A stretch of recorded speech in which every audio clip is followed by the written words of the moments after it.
Bubblegum KK is peak. It is peak music.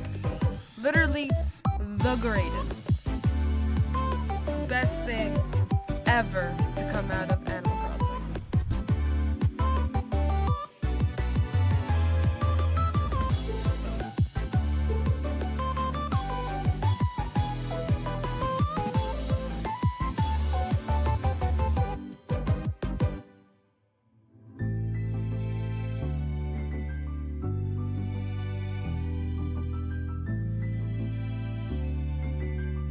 All KK Slider songs are so good. Bangers all around. Bangers all around.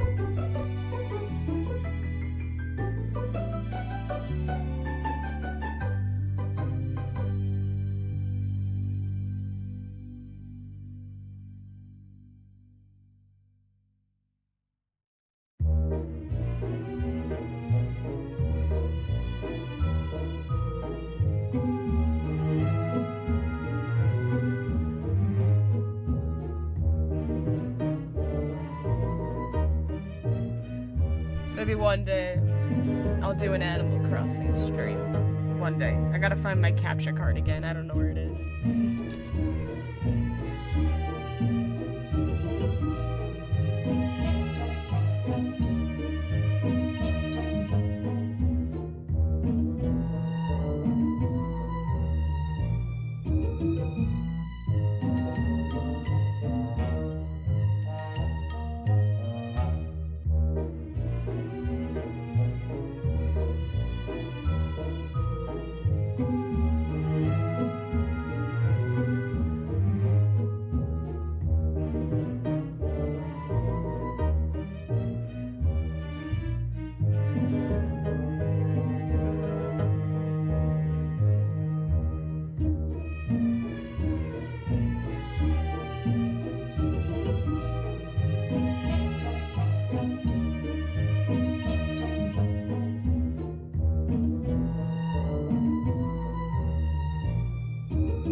How are we doing today?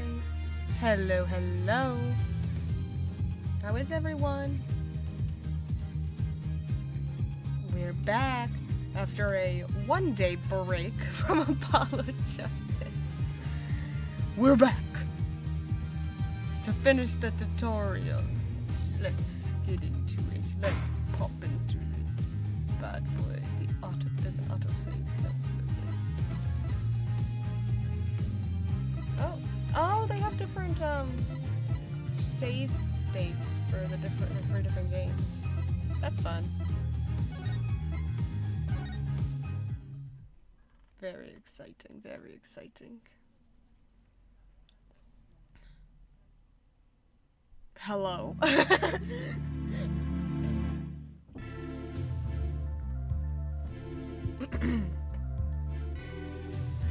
Court will now reconvene. That's right, we just got out of recess. Defense Attorney Christoph Gavin, will you please take the stand? Hello, Christoph. You did it, didn't you? You murderer. Now then, if you would, Mr. Payne. Oh, one sec. I gotta change my... I played a different game yesterday, and now I gotta change my settings. Capture cursor off. Okay. Bro thinks he's so hot, but in his heart he's as ugly as sin. Yes, Your Honor. Will the witness state his name and occupation? Is this farce necessary, Your Honor? We all know who I am. I was just the defense attorney a few minutes ago. Believe me, far stranger things have gone on in this courtroom. You know what? That's true. We did exorcise a demon last game, so, you know. Fine. I'll play along.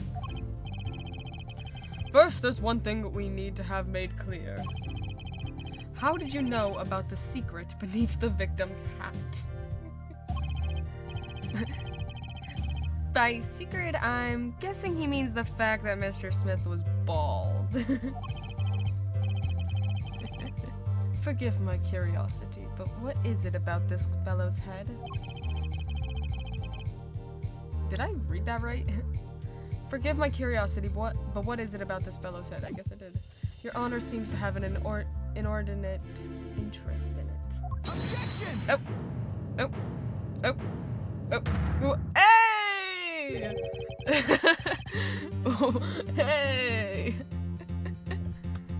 Hey! How did you get here? I like to imagine he's sitting in the defendant's chair and just kind of slides over into the attorney's little area. He's like, it's my turn to take the stage. He's missed being up there. He's like, it's been 7 years since I could yell objection.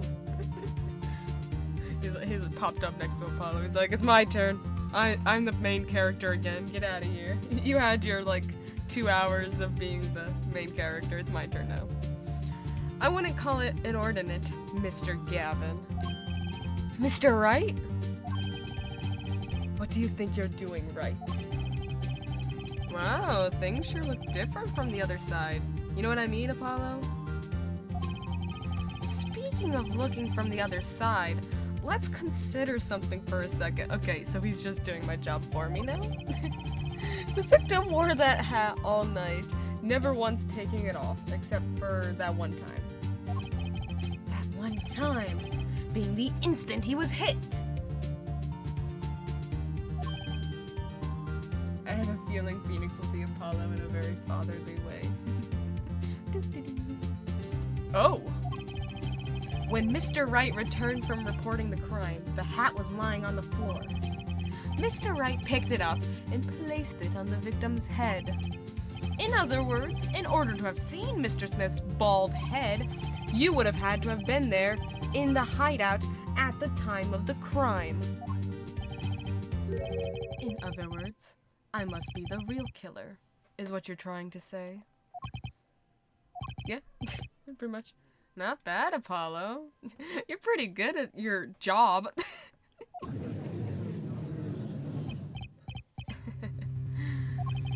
Mr. Gavin? I'm afraid that I haven't been entirely honest with the court. What? Oh, I assure you, I had the noblest of intentions. I did it all to protect my client, Mr. Wright. Uh-oh.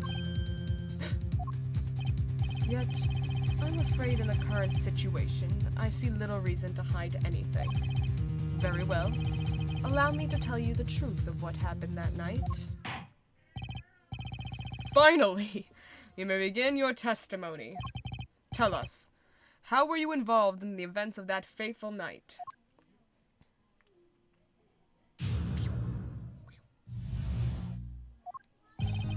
The rage I sensed in that man that night troubled me, so I returned to the club. I went down to the basement and peeked in through the little window to the hideout. It must have been right after the murder took place. The victim was dead, as he appears in the photo. A bald head, an unconscious girl, and Wright holding a bottle in his hand. I sensed that was not the best place for me to be at the time, and so I left. That's when the call came from Wright. So, you witnessed the murder? For better or worse, I missed the actual moment of the deed. Mr. Gavin, may I remind you that you are on Mr. Wright's defense team. Your testimony is clearly disadvantageous to your client. What else could I say? I'm standing on the witness stand after all. So you are, Mr. Gavin. Ooh. There's so much tension in the air. And you had to testify as you just did. You had to tell them you saw the scene of that crime through that little window. Mr. Wright? Aren't I supposed to be the defense attorney? You had to say that, because that was the only probable window of opportunity. Right, Apollo? Oh! Oh. Mr. Wright, the defense should do the cross-examination, not the defendant. Mr. Justice, are you prepared? Yes, Your Honor. I can't believe I'm going up against Mr. Gavin. This trial is getting weirder and weirder. So strange. Cross-examination. The region to the club. I went down to the basement. Okay. That man? You mean Mr. Smith? The judge, please. It's been 7 years. I need this. He was different from the other customers. His aura, shall we say. I knew he was a serious poker player, but it was more than that. So then you knew the true nature of your client's job? Of course. But I also knew he wasn't engaged in gambling, which would be illegal. Well, it makes sense that he'd know. They were friends after all. Worried for my friend, I returned to the club. You see, I feared this Mr. Smith might be someone coming to settle an old score. I see. What happened then? I went down to the basement and peeked in through the little window to the hallway. The little window?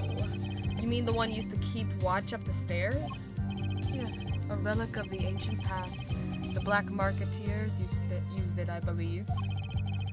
Why did you go through the trouble of peeking in through the window? Wouldn't it have been easier to just open the door and go into the room? I didn't want to upset Wright, you see. Upset Mr. Wright? Yes, what if my fears had been unfounded? I'd be walking in on their match. Bad form, to say the least, I guess. So far everything he's saying makes sense, I guess. Must have been right after the murder took place. How do you know it was right after the murder? Really, no need to shout, Justice. I was just getting to that part in my testimony. Ah, there he is. The oldest defense in the West we know and love. Even when you're standing up there on the witness stand, some things never change. I was afraid you'd change too, Wright, but you haven't. You and that overbearing personality of yours. Ooh. They're so petty with each other. I love it. I love it. I love their cat fight they got going on. With friends like these, who needs enemies? The victim was dead as he appears in this photo.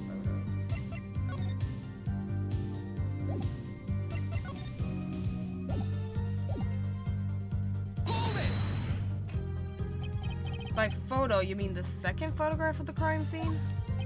Precisely. You see, he wasn't wearing his hat then. I saw his head when he was dead. And then Mr. Wright came along and replaced his hat. Can you describe the scene of the crime for us? A bald head, an unconscious girl, and Wright holding a bottle. Those were the only three at the scene of the crime? Yes, as far as I saw at least. Then we're back where we started. The killer was the defendant, Phoenix Wright. Who else could it have been? But why didn't you talk to the police? 2 reasons. First, I didn't actually witness the very moment of the crime. Second, my office was asked to defend Wright. Even after seeing what I had seen, I couldn't abandon my friend. Objection! There must have been someone else there at the moment of the crime. Justice? I just said I saw no one, not a soul. But that goes against what Mr. Wright said, and he would never lie. Ah, yes, this mysterious fourth person, who would conveniently be the real killer, I suppose. Glad to see we agree, Mr. Gavin. Let me pose a question then. Tell me, what possible reason did the real killer have to swap cards in the victim's hand? Perhaps you can show us a reason why such a thing would be necessary? How can I show something I can't find myself? Remember, Apollo, the card that was swapped out was the 5th ace. 5th ace, right. Well, Mr. Justice, the question of why the killer would swap out a card has been raised. Can you point to a reason? Yeah, there's like blood on it or something. It's now or never. The defense would like to present evidence to the court. Evidence showing the reason why a card was swapped out. Then go ahead and point out your reason, Mr. Justice. Why did the killer take the 5th ace? There's like blood on it, I guess. Take that! Don't know what it means yet. My reason is, this. Is that an ace? Oh, why? Why, it's got blood on it. Right next to the spade. What? Ooh. This is insane. Why wasn't I told about this? Why? Could this be the missing 5th ace? Ooh. How did you get this? Inconceivable. How could you? Ooh, he's like twitching. Ooh. What are you doing with that card? Oh.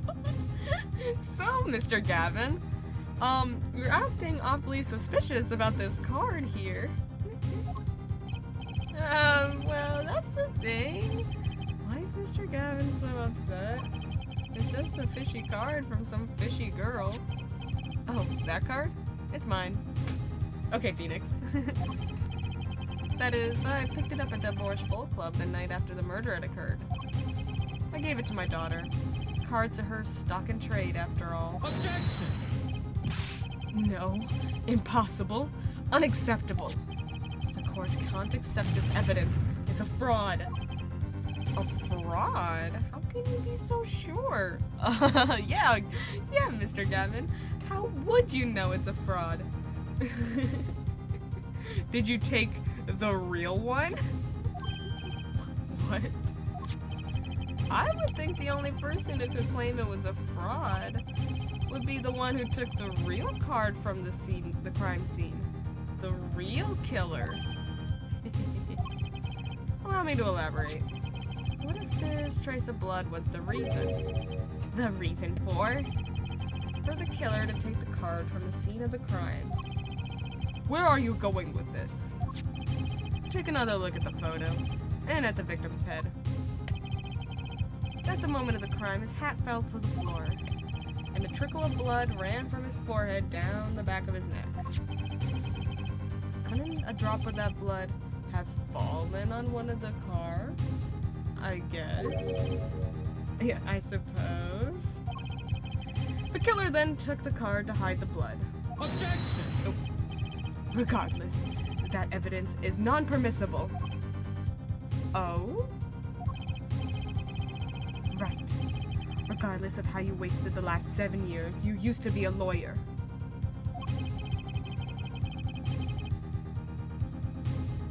You know what a serious crime it is to conceal evidence. Oh, we can discuss the finer points of our legal system later. What's important now is that I've answered your question. What are you talking about? You wanted to know why the killer would have taken a card from the crime scene. And now, I've told you. That one drop of blood would have been decisive evidence, you see. Objection!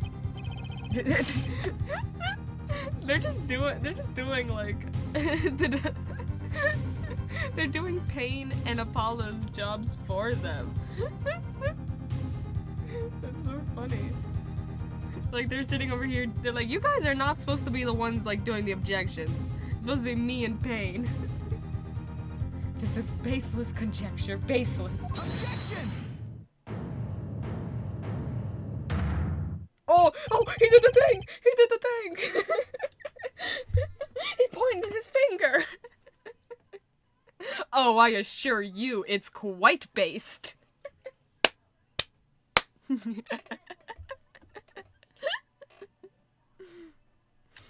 Yeah! What? It's amazing, really, how a single drop of blood on a single card can lead us to the truth. It's quite simple. Well, Apollo? Yes? Try picturing the scene of the crime in your head. Whoa! Whoa, we're 3D, bro. Whoa, this is crazy. The murder took place in the hideout. The body of the luckless victim was found at the poker table. And before the killer swapped a card out, there was a single card with a drop of blood on it in the victim's hand. Given this, there is one decisive problem with this scene. Oh, well, what is it? Let's keep it simple, shall we? Given that there was a drop of blood on the card, whose position in this diagram doesn't fit? The victims, the killers, the witnesses, the second witnesses. Whose position doesn't fit with the bloody card? I guess the victim, because if the blood ran down the back of his head, it wouldn't hit the cards that are on the table. So, he'd have to be, like, turned around. Take that! Well, isn't it the victim's position that's the problem? I don't follow your logic here, Mr. Justice. Well, look, the victim was struck on the head, sending him back in his chair. You'd think any blood would fall behind the body, not onto the table in front of him. Ugh! Take a look at the photo again. If he bled in this position, the blood would fall on the floor, not on the cards. Why, that's right. So what does this mean? Incidentally, we were sitting in swivel chairs. Swivel chairs? Oh, man. Apollo, try turning the chair around. Okay. There you go. The chair was facing the other way? It would have to be.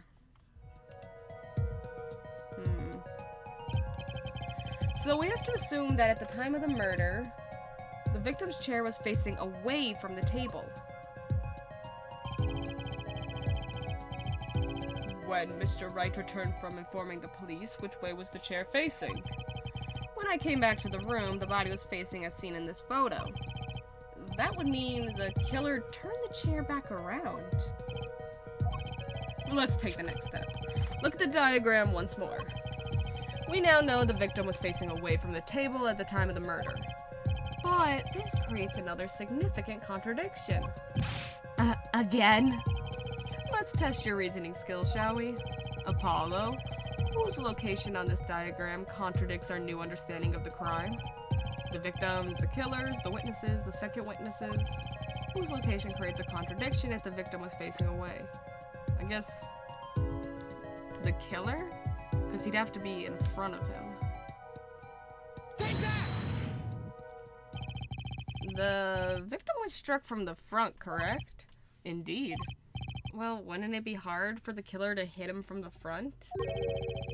Sitting where his indicator currently is? I would think it'd be quite hard, yeah. Yes, but what you're saying makes no sense. Why would the victim suddenly turn to face the wall in the middle of a game? I believe a sufficient reason will soon come to light. What? There's something in this diagram that makes far less sense, actually. Look again at the diagram. Apollo, if the victim was struck while he was sitting as shown here, where would his assailant be standing? Try marking it on the diagram. What? But... At this point, just tell me. There's no room to put a mark where the killer should be. Don't worry, let's think it thorough and see what we find. We know that the victim was facing towards the wall at the time of the crime. It's the only thing we know for sure. Try to forget about everything else. Okay, where would the killer have to be standing to strike our victim from the front? Here? Yes, in front of him. The killer had to be standing, well, here. You get points for flair, but that's about all you get. I thought it was onto something here, too. I hardly need to point out that standing there would be impossible. The victim is facing a solid cupboard.